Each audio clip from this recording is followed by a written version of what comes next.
There is a ton going around online about the Charlie Kirk assassination conspiracy. A lot of controversy, a lot of evidence, a lot of accusations, allegations, rumors, and whatnot. I have tried to compile as comprehensive of a list as possible of all of these things. I'm laying claim to none of it. I'm just laying out what is being discussed on the internet, and then you guys can decide for yourself. So let's go through it. So in the months, weeks, and days prior to September 10th, this is a list of all the rumors and accusations, evidence, and allegations that I could think of. So first we have Charlie's changing views on Israel. Now, he was pro-Zionist, he was pro-Israel, big champion for the Israel cause, but his opinions started to change in the time leading up to September 10th. He was on the Patrick Bet David podcast, where he accused Israel of a basic ethnic cleansing, a genocide in Gaza. He prefaced that he had to be very careful with his words and how he said things. On his own Charlie Kirk Show podcast, he had a lot of things to say in his changing views about Jews and Jewish donors. He texted, and this has been proved true, that he had no choice but to leave the pro-Israel cause. Apparently there was a meeting or a confrontation with him in the Hamptons about his Israeli views. He texted friends that they would try to kill him. Who exactly is they?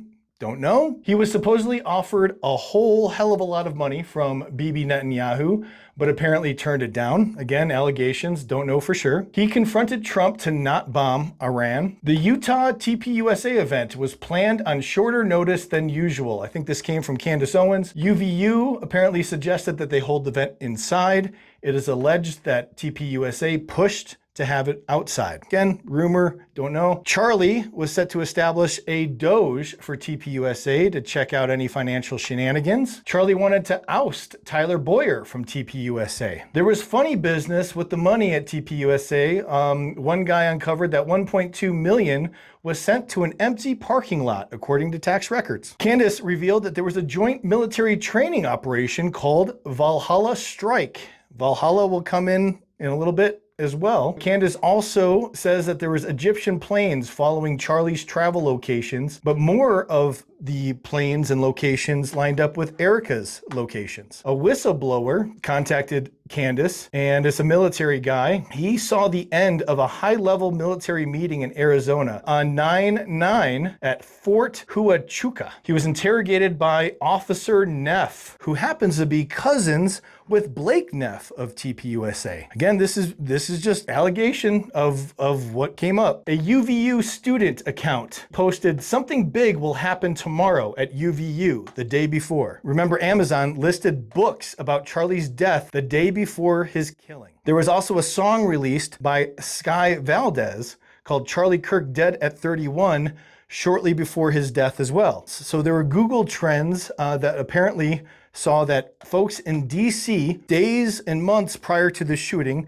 were searching Tyler Robinson's name, were searching Mauser 98, and we're searching the Low C Center, which is the rooftop where the shooter allegedly took the shot. There were also Google Trend rumors that in Israel, there were searches for Deidre Weiss Amaro, who was the state medical examiner. She was new in Utah as of May 2025. They were also searching for the Timpanogos Regional Hospital, which apparently was the hospital where Charlie died, and looking up doctors and surgeons' names at that hospital. So spikes and hits in Israel and DC days and months prior to the search. Now, allegedly, that has been scrubbed from Google Trends, but there were some online claiming that that did indeed happen. Okay, let's go into more of it. The shooting on 9/10. We have pictures of the tent merchandise staging with 347 hats in a row. You add up 4 and 7, it's 11. You add up 3 11s, it's 33. And so some are claiming there was Masonic symbolism there in the tent. Charlie was shot while answering a question about transgender mass shooters. That plays in with who the FBI is accusing. The neck wound, now whether that was an entrance or an exit wound, it does not match a 30-06. There are weird movements prior to the shot by the security team around him. Another guy pinching something on his arm. right prior to the shot. Apparently, they're saying that no blood was visible on any security team member who helped Charlie. There was no blood on the way to the vehicle, and it looked like the security team did a grab and handoff of something behind the table off of Charlie when he went down. Mikey McCoy, a weird thing. He gets on the phone within split seconds after the shot and casually walks away. That's a little weird. There was a weird patsy in the crowd. His name was George Zinn. George Zinn was also connected with 9/11 and the Boston bombing. And so George creates a diversion, which is, again, really weird that he's at all of these major events and creates a diversion for this one. We have the amphitheater where this all took place. It was shaped like a menorah. We have a figure on a roof running and a figure jumping down off of the roof. No rifle is seen. The FBI later said that, in order to get up on the roof, he disassembled the rifle, reassembled the rifle, took the shot, disassembled the rifle, jumped down from the roof, and reassembled the rifle. It was a Mauser 98 30-06. FBI says they found a screwdriver that was left on the roof. So if the screwdriver was left on the roof, the FBI says that Tyler Robinson's DNA was found on it. How did the shooter reassemble the rifle when he got down from the roof? There was engraved bullets found and a rifle that was fully assembled and wrapped in a towel. We have a very suspicious text message exchange between Tyler Robinson and his tranny lover. Candace claims there's a lot of maroon shirts in the crowd and claims that they were possibly connected to military personnel. There were people in the bushes and people talking to the bushes. That can be seen in videos as well. Very strange. There's video of a muzzle flash above and behind Charlie, just that lines up perfectly with the shot as well. We have a removal of a camera by a TPUSA member. He was disturbing a crime scene right after the shot.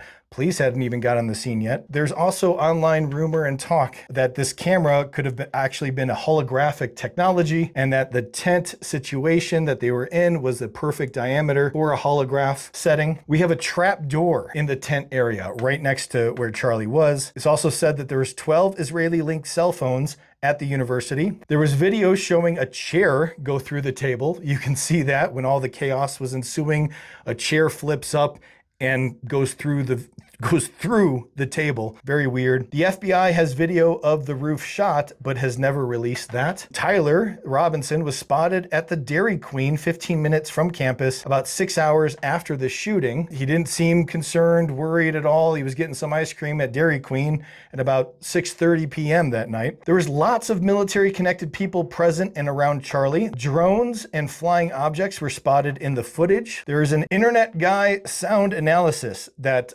suggests the shot, the resounding sound of the shot, that it was taken much closer to where Charlie was rather than the 150 yards from the rooftop that the FBI claims. Okay, now, in the days, weeks, and months after 9/10, here's all the weird stuff that happened. The FBI says that they nabbed Tyler Robinson, that done deal, he's the shooter. So they captured the suspect 33 hours after the shooting. Kash Patel made a point to repeat that several times. Again, 33, Masonic symbolism. Then Kash Patel has this weird, "I'll see you in Valhalla" statement. Then again, there's that connection to the military operation, Valhalla Strike. Plus, there's a connection to a photo of Tyler Robinson in his bedroom with a picture of Goat Island in the photo. And on Goat Island, there's a retreat center or something called Valhalla as well. We have Andrew Colvett telling the world that Charlie's neck stopped a 30-06 bullet, that he was a man of steel, that his neck bones could stop a 30-06. Then we have many military people and